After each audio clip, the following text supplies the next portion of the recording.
I use TikTok occasionally. I'm not dancing on it. I've got a North Korean one that pops up in my feed occasionally. Tell me about how great it is, and do I want to move to North Korea? Yeah. And it has 160,000 followers. That's great. Do I want to move to North Korea? No, I don't, but it is quite comical.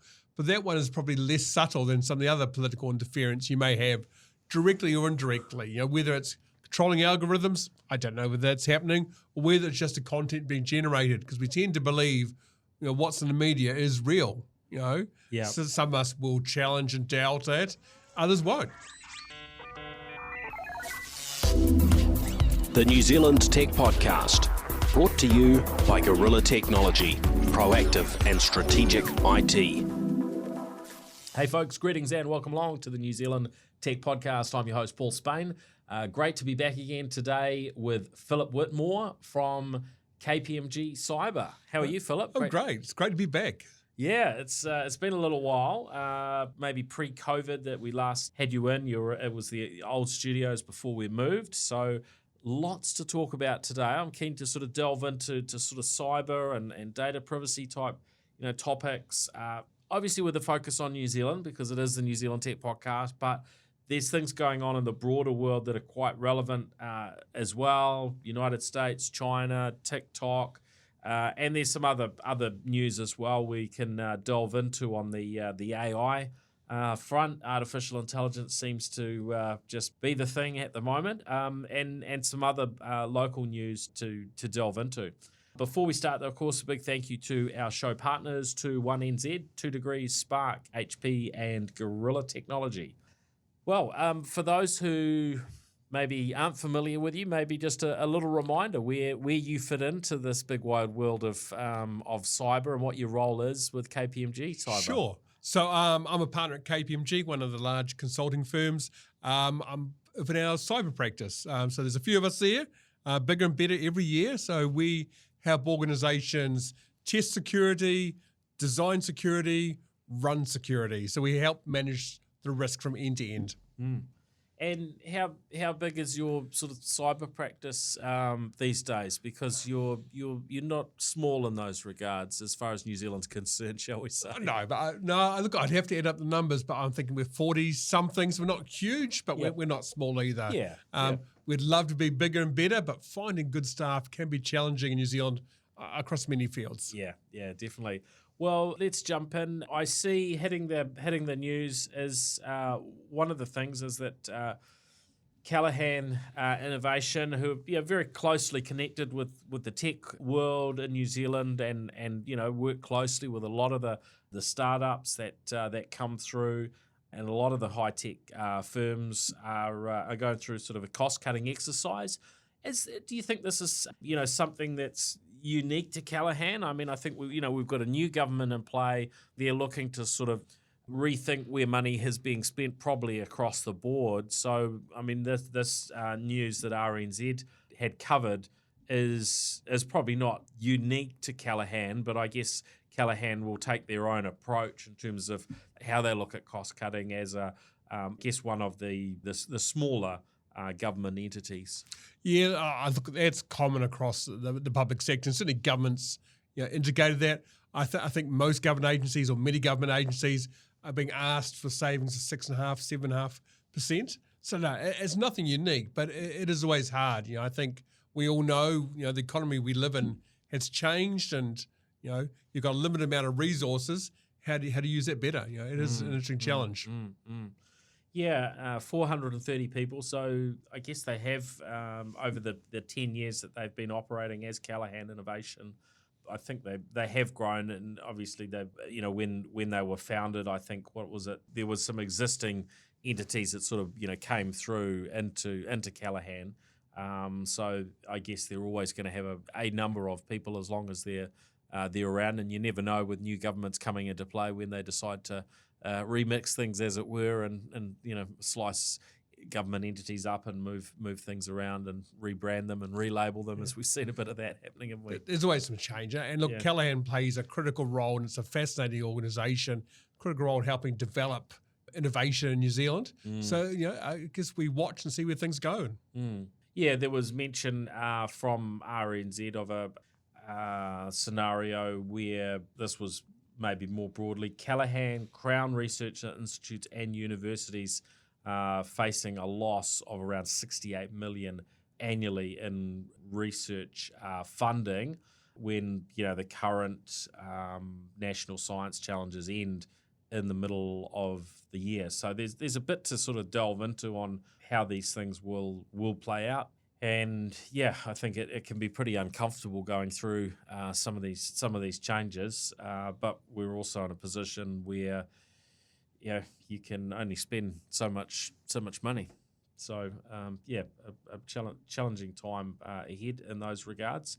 Now we've seen the bit of coverage around the Fair Digital News bargaining bill, and this has been quite an interesting one to follow. When I look at it, and I was asked on News Talk ZB around this, what should the approach be doing? What should New Zealand do? And one of the recent things is that there's some sort of levy put on international players. There's probably multiple approaches that could be taken to how we ensure that the big players, the Facebooks and Googles and so on, that will draw on news content from our local media, but today doesn't necessarily pay for that, and how that should be appropriately compensated. And I don't know where I'm kind of landing is, well, look, New Zealand's a small country. We can't really dictate a whole lot on this basis, and if we put our foot down, we're potentially going to lose our media getting coverage in those different platforms. And I guess I've always thought of it as being a sort of coverage for news media being in the big international platforms.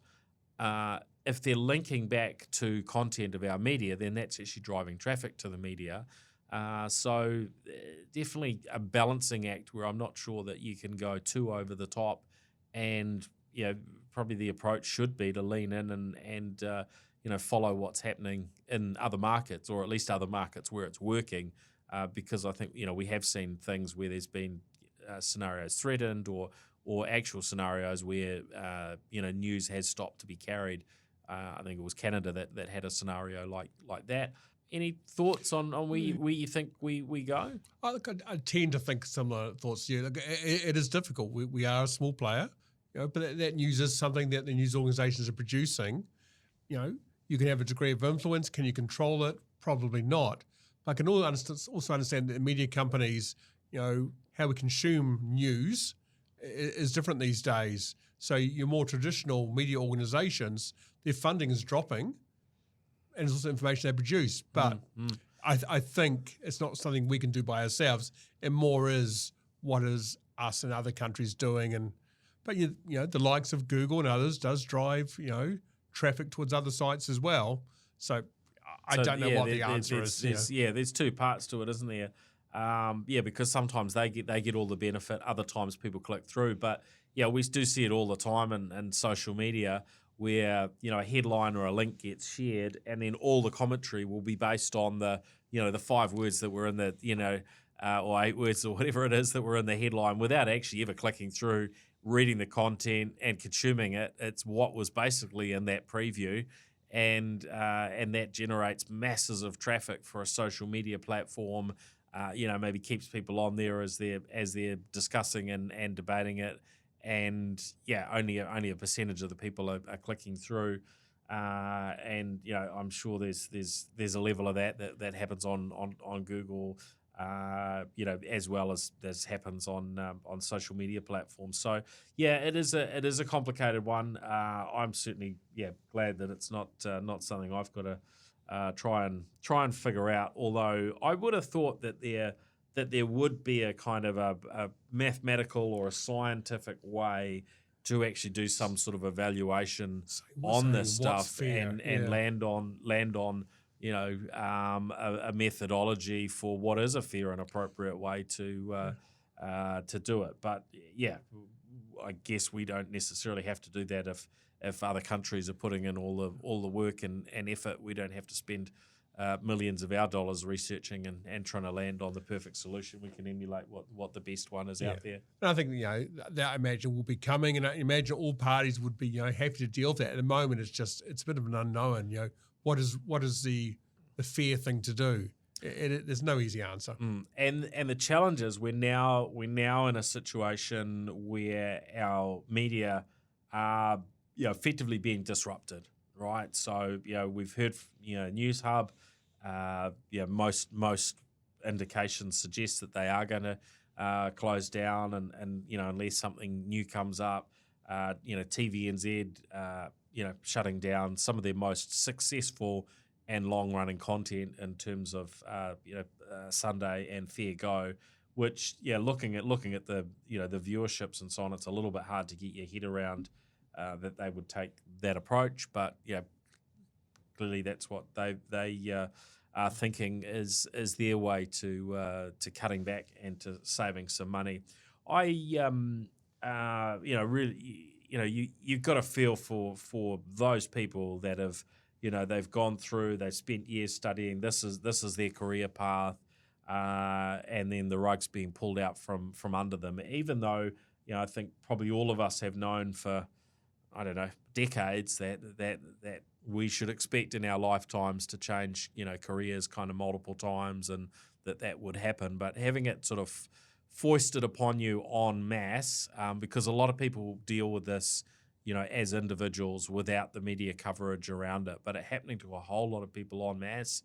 I mean, it's just a horrible thing to sort of see it happening, and especially when a bunch of the people that are being impacted. I think the positive side is that most of the people, certainly the ones I've got to know, in varying roles across the likes of News Hub and TVNZ and other media, seem to be great, hardworking, people who will, end up doing great work in something maybe, slightly different. But I can't see them, not being able to land on their feet. But it's a pretty hard period in between. I think you're right. It's going to have a significant impact on the individuals and their families.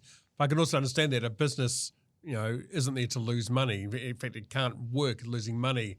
So it's tough. And I think we saw similar things back in 2020 as we entered sort of COVID and lockdowns.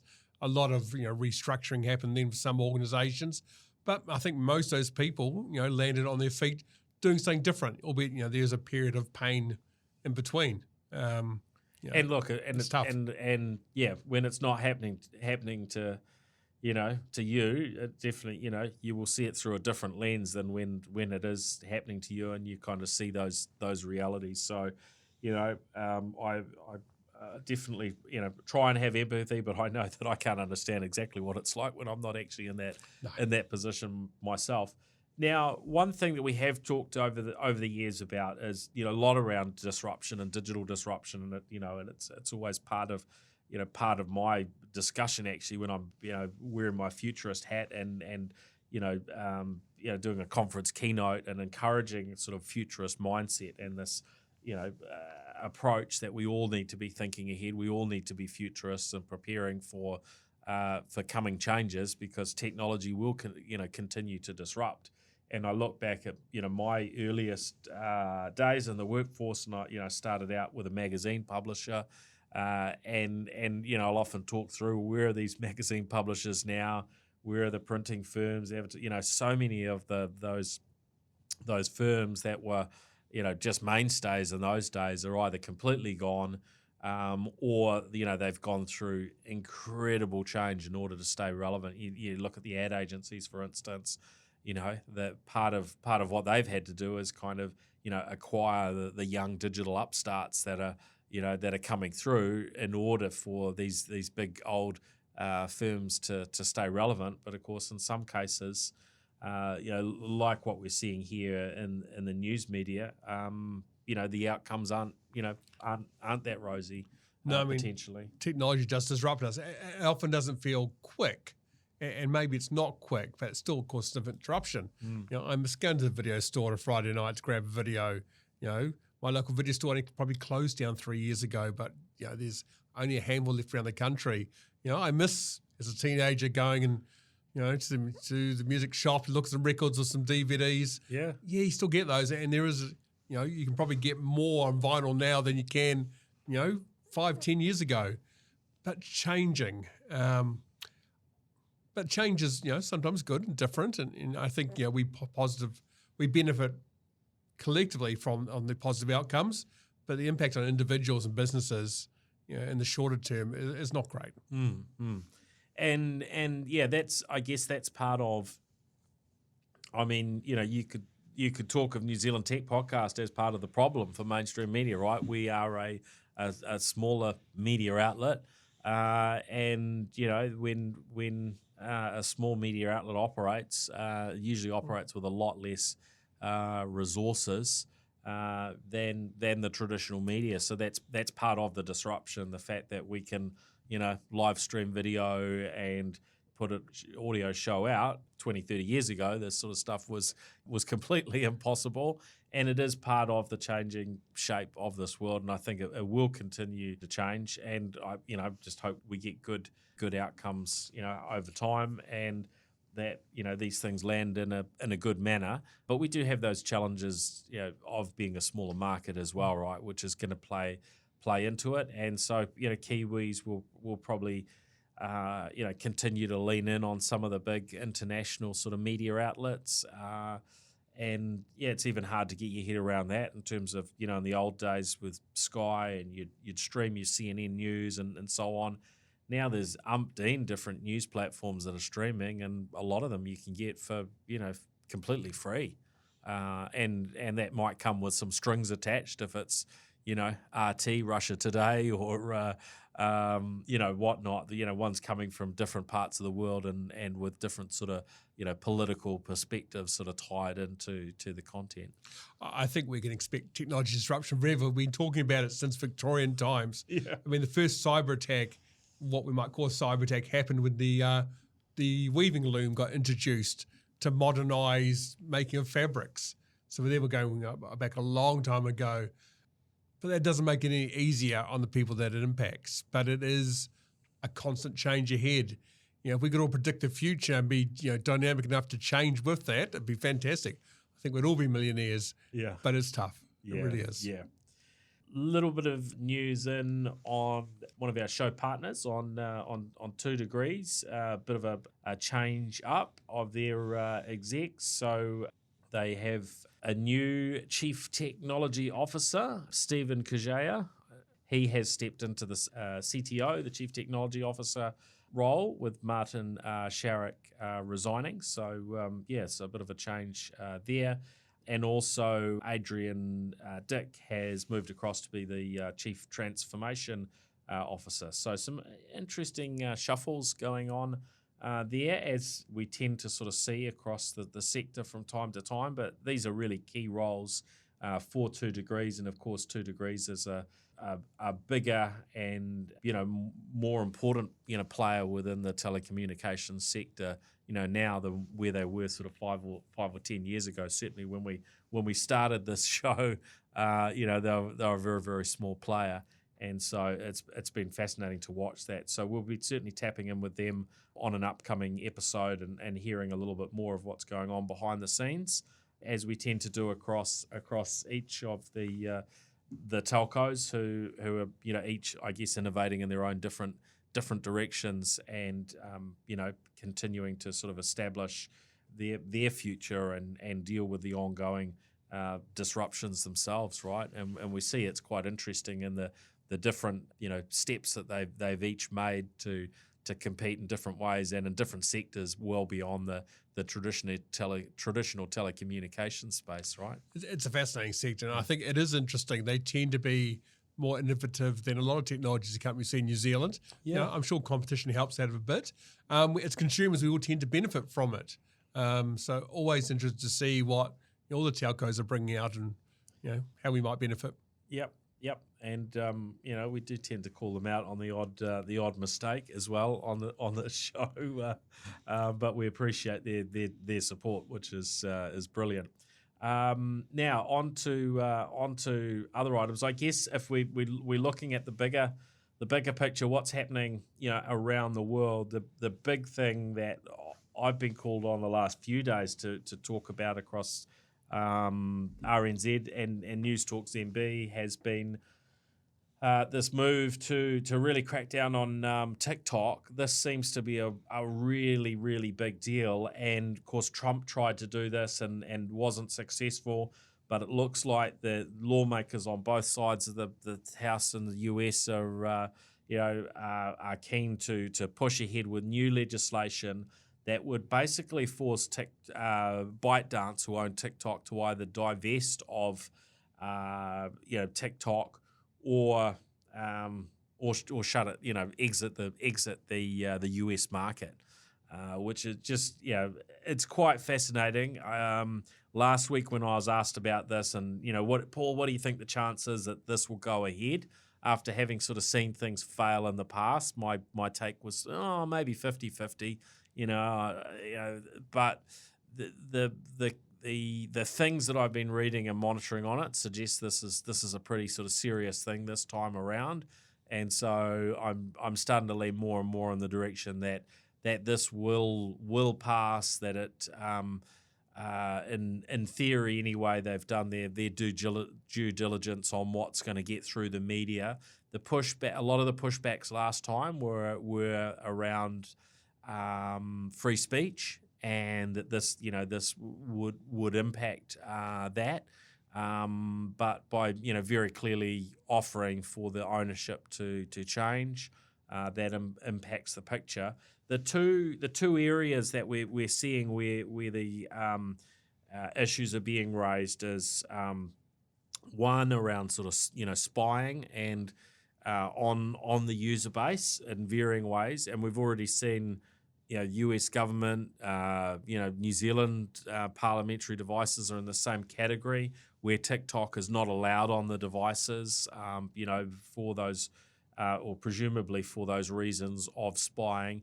But then the other bit, which I tend to think, particularly being an election year in the US is even bigger, is the aspect of algorithms and what happens if you've got a government who has so much power over any company that operates in that country, and maybe not in a transparent way, who might like to ensure that the algorithms show particular types of content. How could that play out? That could change the results of an election. So I think it's those two aspects that are really big. I think varying people have their own challenges and thoughts. What are your thoughts? Because social media companies in general, I can't say they're a particularly liked or trusted bunch, and almost regardless of what perspectives you come from a political standpoint, you can find a company that will offend you, right? Yeah, look, it is interesting. Having watched it and being a TikTok user myself, I think a big part of it potentially in the US is political grandstanding. We all saw the videos where the senators are interrogating the chief executive, a Singaporean gentleman, yes, about, was he Chinese? Was he a member of the Chinese Communist Party? It came across like, well, they don't understand the difference. I think the senator clearly understands the difference between Singapore and China, but, he's playing out to people in the US, Yeah. So that's part of it. But social media companies as a whole, they do collect a lot of information about us. So I think it comes down to, where you're from and which side of the political debate you're on. If you've got someone like Meta, they're privately owned. US doesn't have much influence, if any influence, on them. If you're Chinese owned, there has to be a level of influence from government in China, just how it's structured, the more socialist nature of them. Yeah. So do you trust one and not trust the other? Do you not trust either of them? Trust them both? It's not easy. So it is what stance. And, I can understand the concerns they raise about, ByteDance ownership of TikTok. TikTok was already looking to move all their data for certainly US citizens into US. I think it was called Project Texas or similar to that.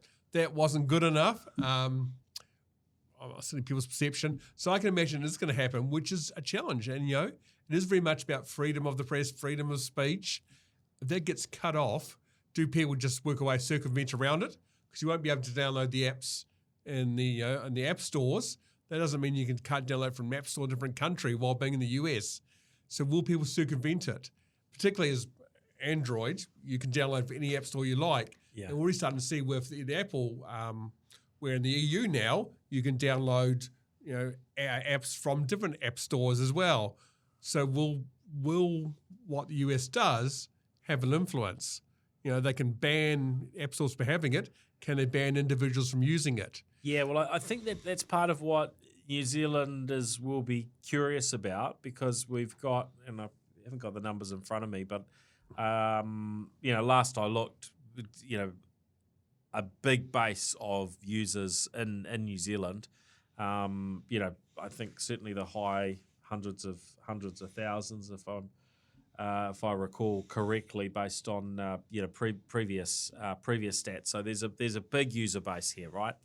And so what would happen if the US banned it? And this is where I think, well, the banning to me seems less likely than actually ByteDance divesting of it. But then how long does that take for them to divest of it? These things often can take.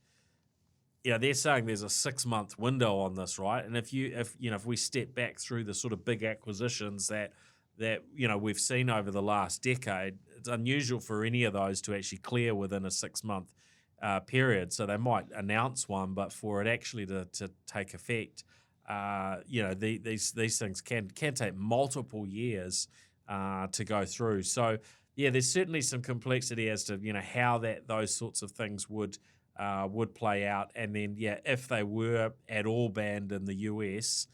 I would think actually we would be fine in New Zealand and it would keep running. However, a lot of the content comes out of the US. So then what does that do to TikTok as a platform if some of the biggest content creators are, no longer able to operate, or do they, as you say, sort of, manage to still get their content up to TikTok, even if maybe the broad populace ends up losing access within the US. So there's a few ways it could play out, isn't there? It's interesting. And look, I can understand the concerns, but, the same content is shows across Reels and Instagram and other platforms as well. Will people move platforms? I don't know. But, it is the collection of data. It is political influence, influence on other countries. Certainly does happen through social media and other mechanisms as well. I've got to laugh. I've got, so I use TikTok occasionally. I'm not dancing on it. I've got a North Korean one that pops up in my feed occasionally. Tell me about how great it is, and do I want to move to North Korea? Yeah. And it has 160,000 followers. That's great. Do I want to move to North Korea? No, I don't, but it is quite comical. But that one is probably less subtle than some of the other political interference you may have directly or indirectly. Whether it's controlling algorithms, I don't know whether that's happening, or whether it's just the content being generated, because we tend to believe, what's in the media is real. So some of us will challenge and doubt it. Others won't. If I look at TikTok also, I believe the earth is flat based upon the information that comes to me. It's quite fascinating. But it is an interesting challenge. And, if it plays out in the US, will it play out in other countries beyond that? Europe is an interesting challenge, We'll wait and see. Yeah, I'm very curious as to what the future will hold for us on this front, and I guess we're just going to have to keep monitoring and seeing what actually does proceed within the US, and maybe we'll know fairly shortly. I mean, it's already had a level of approval, so it's just got to work its way through from there, and then the waiting game begins. Now, also sort of looking at the US, we've seen this media coverage come through in the last few days around a Microsoft engineer warning that his name's Shane Jones, actually, different from the Shane Jones in New Zealand. So he's worked in Microsoft for a little over half a decade. He's been testing, I guess, some of their sort of co-pilot designer type features, so particularly focused on the images. And he's saying that Microsoft's tools, which are effectively the tools from OpenAI, because they just license those tools and that AI and provide their appropriate sort of front end and changes. He's warning sexual and violent content being able to be produced by the product at the moment. And this seems to be an ongoing story, that there are dramas and challenges when it comes to AI platforms, and there are mechanisms through which you can control the way these platforms operate, usually based on the words and whether you're willing to accept those or maybe filter them out before they're given to the AI system or the large language model to deal with. And I saw one the other day that somebody used. So their input was not to put the word in a normal sense, but they made ASCII art. So they used different characters together to write out a word. And so when it was being sort of parsed before it got into the AI system, it didn't see the issue. But once the AI got it, it's like, hold on, you're trying to say this, and then it was able to do it. So it got past whatever filtering mechanism was there at the front, and then as we saw with what Google and Alphabet did and attracted so much attention for. Then you've got the different sort of knobs that have been turned and little kind of hard-coded things to try and encourage the AI to output in a particular direction, and the results of those may vary. So, I mean, this one is reasonably shocking with some of the things that they're saying that anyone can get out of the co-pilot, especially where the app is marked as child friendly and so on. If you've got an app that actually can maybe come up with some reasonably inappropriate content.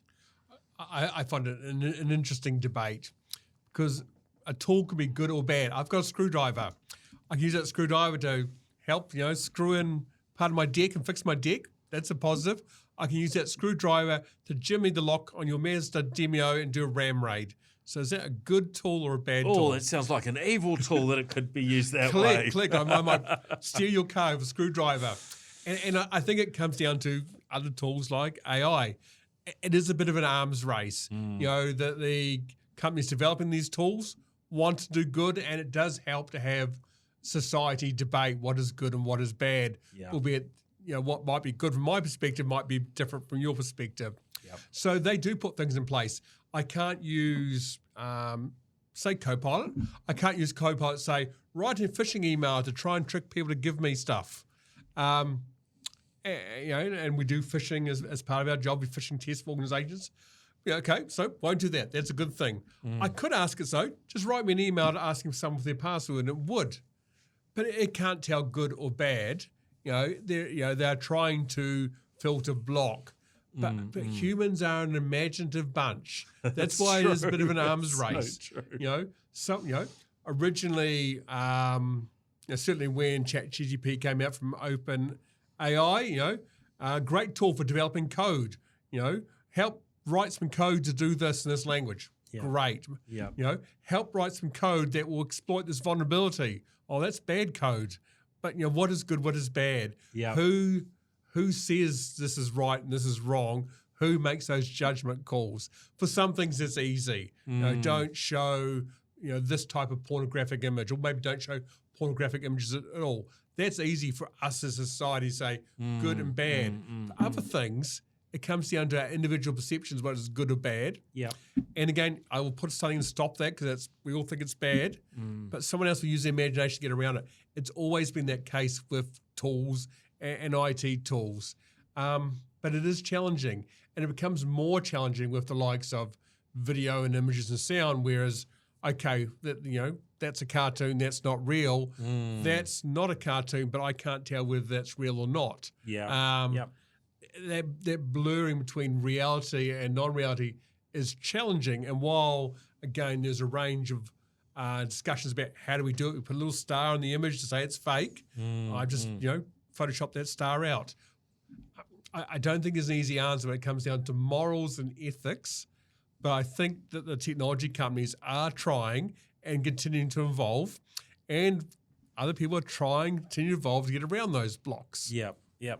I saw a very interesting one around AI training, and by this I'm not talking about training the AI. I'm training the users in their prompt engineering to understand, the varying aspects of using AI. This is one of the things we produce here in the studio is a lot of our course material for Gorilla Technology. Sometimes it's delivering a remote keynote or a talk and so on. And so anyway, for one of these things, basically content around Microsoft Copilot for Microsoft 365. Just trying to work out, what's a really good description? Let's see what Copilot can produce for us in terms of a description. We asked it to provide a good description for the training, and what came back was very Microsoft promotional element to it. And it was like, no, this is just a description of the content. What we're not after you to wave the flag and to highlight how Microsoft, Copilot for 365 keeps your data private and this and that. It's not about you, Microsoft. This is about this content. It sounds like you might need some more prompt engineering skills. Well, the thing was, whatever we tried, it would come back with something like this. So I've actually just tried it again. It's come back with a whole lot of stuff. And I'll read out what it's put. By the end of this module, participants will gain insights into Copilot's capabilities and Microsoft's dedication to responsible AI practices. And everything that we asked to say, please remove the little bit about Microsoft's dedication to AI practices. So you ask it to rewrite it with that bit removed, right? And basically you could not get it to do it. And eventually what it did, like grayed out the box, I couldn't put any more in. It was just like, no, I refuse to obey your commands to try and, steer me in this direction. And this was after it was telling me that I was trying to be evil and trying to, get it to say negative stuff. And I was just like, no, I'm not trying to get you to just say negative stuff. It's just, this is not your place for promoting yourself, Microsoft AI. Just quite hilarious to see how it actually dealt with that. And I guess this is where some of these hard coding type things come through. It's gonna be interesting to see how they evolve. Yeah, I don't think Big Brother's out to get you, so I think it's okay. It's interesting because I tend to think as technologists, technology evolves quite slowly. My cell phone, my mobile phone that I use now is almost the same as the one I used 10, 12 years ago. Better camera, better resolution, but essentially the same. Yep. From us talking originally about the concept and idea of large language models to having something that's commercially in our hands that we can use now to do lots of great things, whether it be Copilot or some of the other products, that's been a very, very short time frame. I want to say 6-9 months, from idea to something in our hands. Yep. So that is interesting. People should play with it. Get Copilot. There are free versions of Copilot. There are free versions that sort of work in the enterprise versions.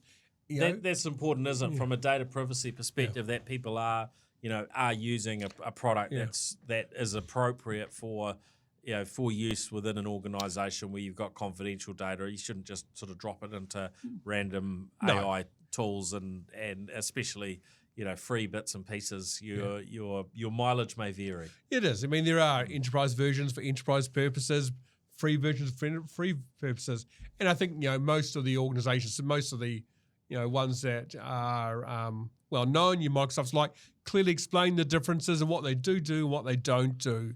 Yep. And there are ways to manage risk as well. So we're a very risk averse organisation, yet we're using essentially a version of ChatGPT internally. So it's in our Zero environment. It stays there. It's not the public version. Yeah, safe and secure. And we're using that as a great tool to help drive business. But we have control over everything. Yeah. But also free versions, and we might put some information in there, but not others. Yeah. It is, again, a tool. Yeah. But it is a tool to get the imagination going about how it might benefit ourselves, our businesses, our clients, whoever it may be. That's good. Now, looking sort of away from the broader news that we've been headlines we've been reading and discussing those things, looking closer to home, and particularly the sort of things that you've been seeing out there in terms of trends and things going on in New Zealand, from a cybersecurity and a data privacy perspective. What are the things that are standing out for you that are on the horizon in terms of changes coming for us in New Zealand, and the trends and common, I guess, common cyber dramas that you've been seeing out there? Sure. Look, it's interesting in cybersecurity world because in New Zealand, particularly, I don't think we're getting better. We probably have the lowest maturity, so therefore probably lowest effectiveness of the developed countries that are similar to us. Yeah, it's a mixture of a lack of regulation. It is our "she'll be right" attitude, or Hakuna Matata to an international audience. It isn't good. We've talked about it more than we ever have. We're spending more money on it than we ever have. Are we getting better? I don't think we are. We're sometimes keeping pace with the evolving threat, sometimes we're not. So it is interesting.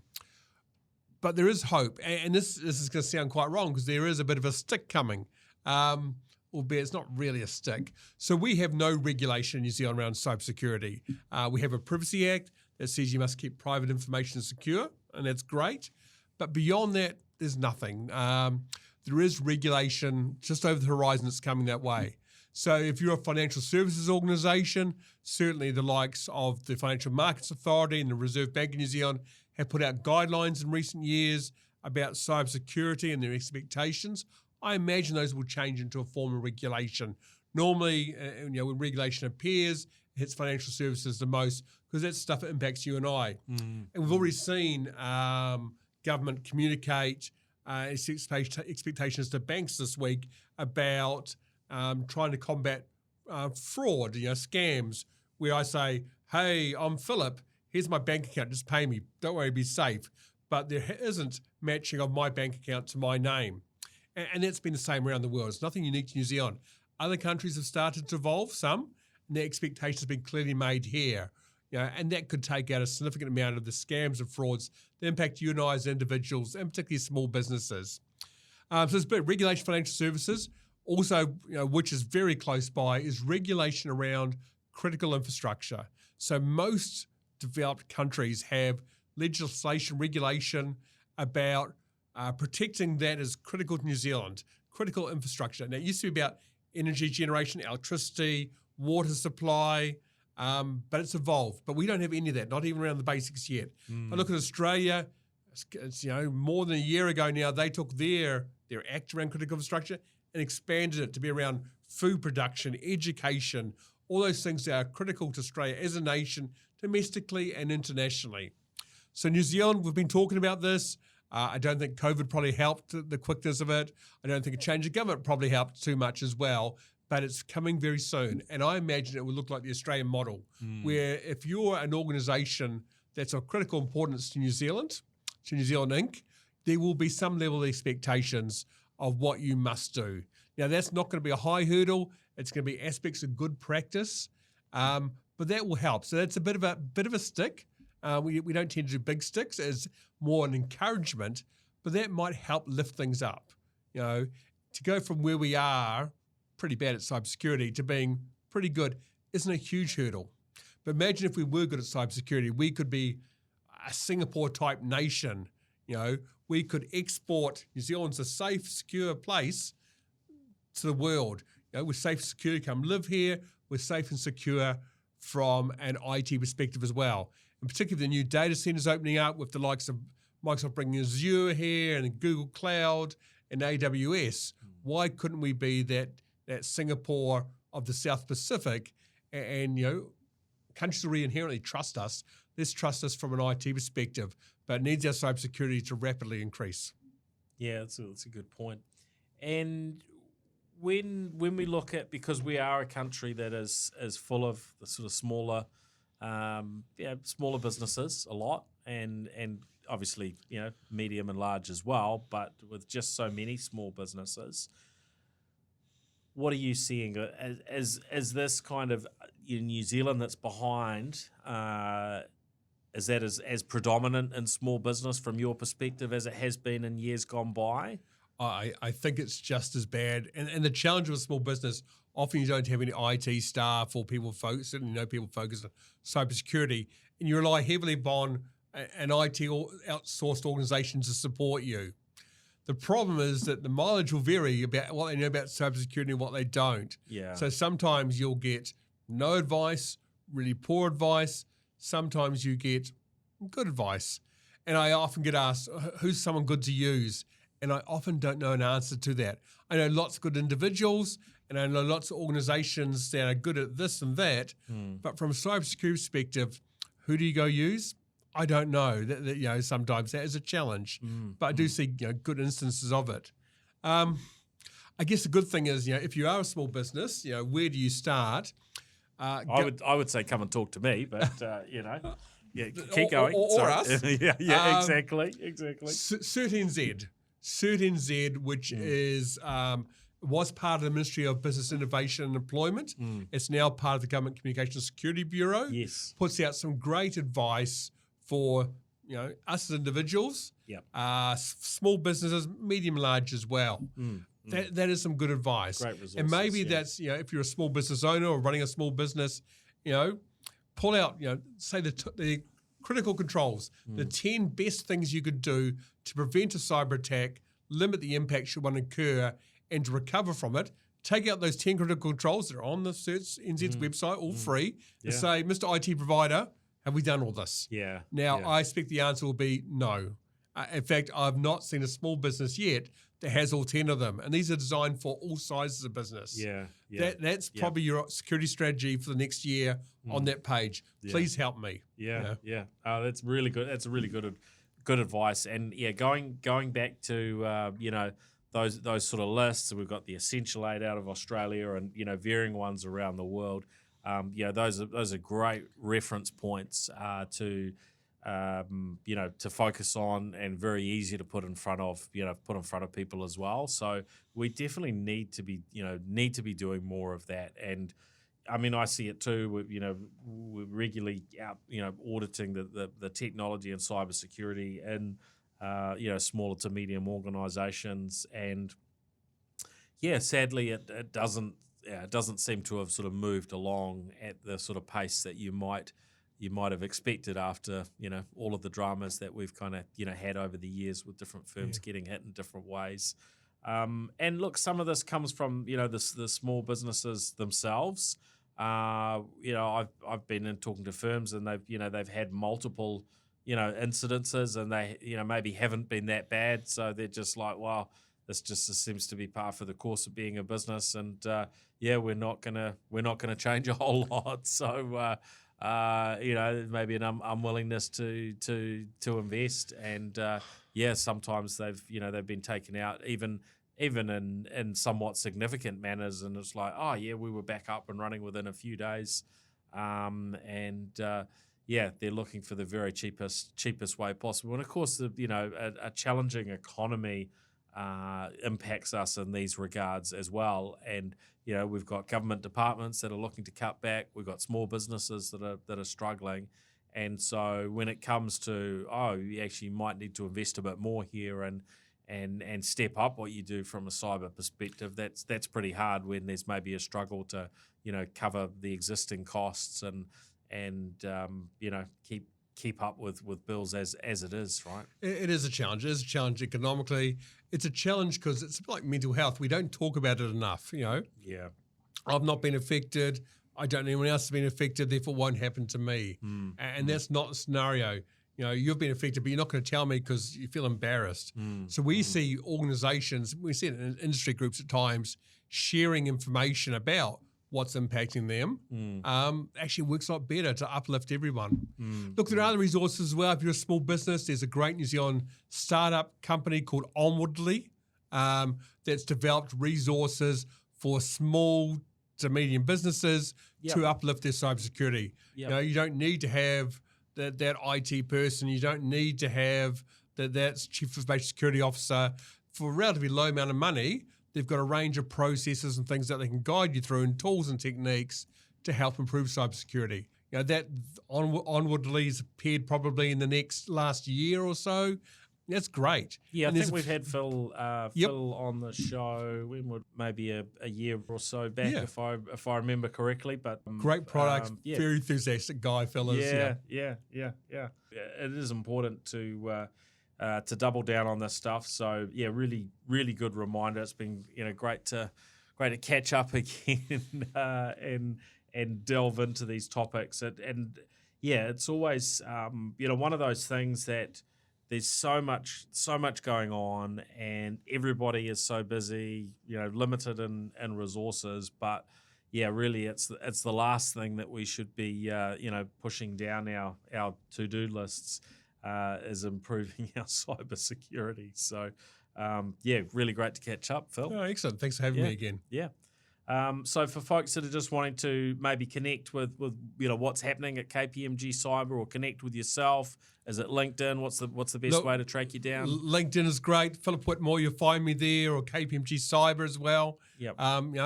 Happy for people to reach out, say hello, have a bit of a conversation. Not a problem. Yep. Okay. That's awesome. Well, that's us. We're out of time for this episode, but thanks everyone for joining us on the New Zealand Tech Podcast. Of course, a big thank you to our show partners, Gorilla Technology, HP, Spark, 2 Degrees, and 1NZ.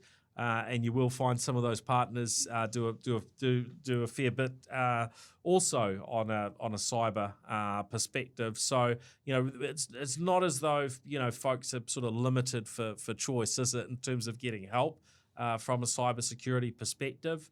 But I always think it's a combination. Organisations, need to, invest their own time, as well as finding partners that can help them move forward from a cybersecurity perspective. So, that's us for this week. Thanks everyone for listening in. If you've been catching the video, then we would always encourage you to make sure you subscribe to the audio podcast. So be that through Spotify, if that's your podcast platform of choice, Apple Podcasts, or any of the podcast apps, you can find the NZ Tech Podcast there, and that way you'll keep up to date with our audio episodes, which tends to be most of our listenership. Of course, if you are listening and you haven't caught the video, make sure you track us down. You can follow myself on LinkedIn for the live streams. Also, you'll find NZ Tech Podcast across on YouTube, Facebook, and on X or Twitter, whichever you prefer to call it, as we're still getting used to that change. So thanks, everyone, and thanks again, Philip Whitmore, for joining the show. Excellent. Thanks a lot. All right, cheers. Cheers. The New Zealand Tech Podcast, brought to you by Gorilla Technology, proactive and strategic IT.